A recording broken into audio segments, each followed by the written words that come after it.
వెళ్ళు నువ్వు పట్టుకో, దాన్ని పట్టుకో పాప, చలితో ఉంది. ఏం కాదు వెళ్ళు, చాలా చలితో ఉంది. ఇది దీని చుట్టూ ఉండే ఏమి వెళ్ళిపోయినాయి, ఇది రాత్రి ఇక్కడ చిక్కుకుపోయినట్టుంది పాపం. చిన్నపిల్ల బాగా, పిల్ల కూడా చిన్నదే ఇది, లేకపోతే చలితో చచ్చిపోయేలా ఉంది పాపం. దా అలా ఈకిలే,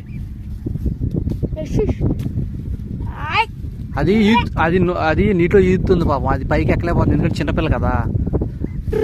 దాన్ని తీసి వాళ్ళకి ఇచ్చేద్దాం పాపం.